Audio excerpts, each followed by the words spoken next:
Remember last night I talked about this multi-billion-dollar microchip plant being built in Arizona. It's great, right? Get us out of the grip. It's a national security issue. Can't have Taiwan and China holding, the microchip, which we invented, by the way. But now they say they don't have enough skilled Americans to do the job, so they're outsourcing the jobs to build the factory to Asia. Wow, what a moment as metaphor. Let's bring in Mike Rowe, host of Dirty Jobs, who helps train workers through the Mike Rowe Works Foundation, 15-year anniversary that we'll talk about for the foundation. It's great to have you, brother. This is it. They're not talking about it in the election, but nothing matters more. What does this issue speak to you? To me, it's everything old is new again. I mean, I started this thing 15 years ago. Barack Obama had just been elected, and he made a lot of headlines talking about 3 million shovel-ready jobs. And I launched my foundation in a good-natured way by saying, look, that sounds great. I'm behind you 100%. But if the pitch to America is 3 million shovel-ready jobs, it's going to be a lot easier if you're talking to a country who's really excited about the prospect of picking up a shovel. So I've always thought that we kind of got over our skis a little bit with regard to what progress looks like if we don't have a workforce who is enthused, whether it's true shovel-ready work, whether it's chip making, whether it's engineering, any of the skilled trades. Since this thing began, for me, 15 years ago, every year, 5 skilled tradespeople retire, 2 replace them. The math has been bad. It's getting worse. It's exponential. And you see it now. A lot of really well-intended plans, a lot of money, a lot of investment, a lot of big ideas all coming together. And it's dead in the water because there's no enthusiasm for the work. It's a heartbreaker. Let me bring in Charlie LeDuff. You'll love him, by the way. We'll have to get together some night. There are very few better hangs than Charlie LeDuff, and he's a Pulitzer Prize-winning journalist, hails from Detroit. Charlie, thank you. There's part of this, what Mike says with his gospel, it gets a big amen from me.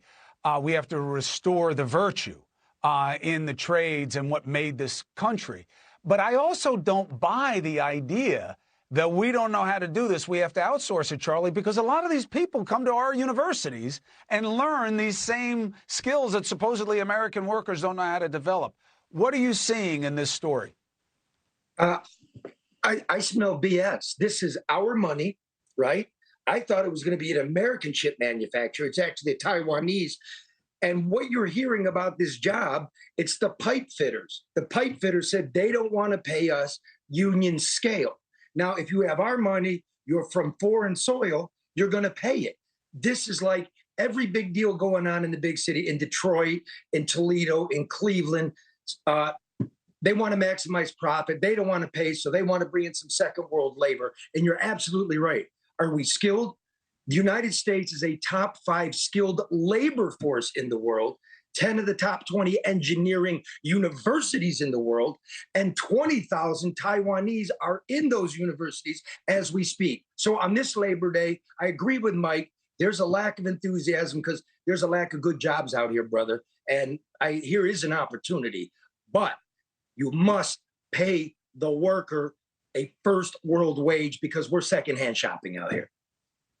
So you wind up having a problem that makes this very unappetizing for our politics.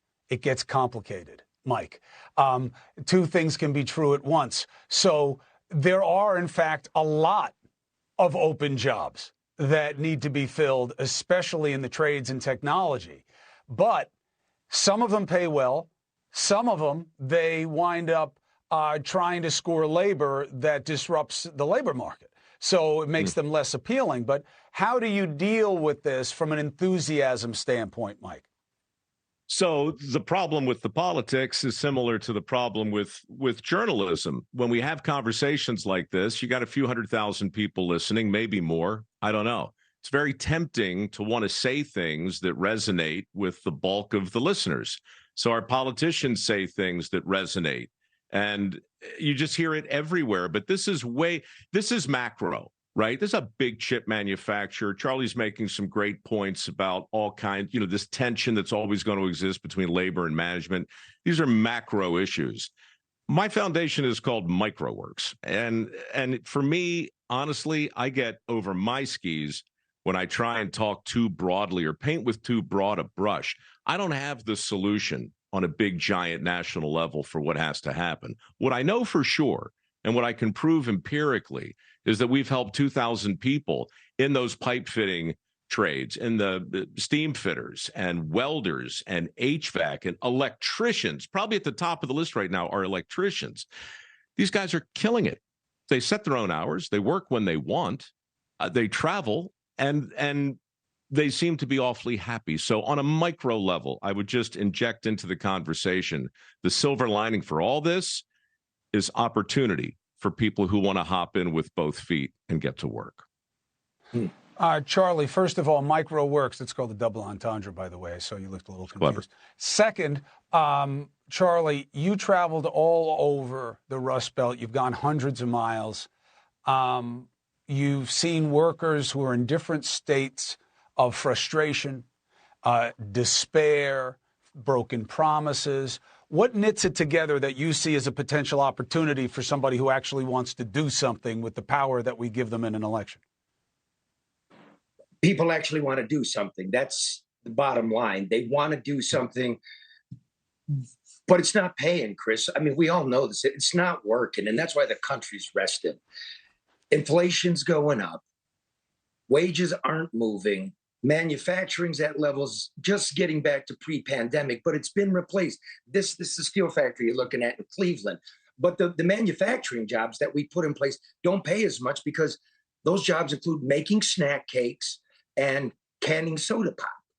The good American dream, the car, the house, the chicken in the pot, I don't know where it's at. And there's a big desire for it. And we feel left out. We feel thrown away. And I really don't think it's our fault. I think it's a drive for profit. I mean, I went to Lordstown.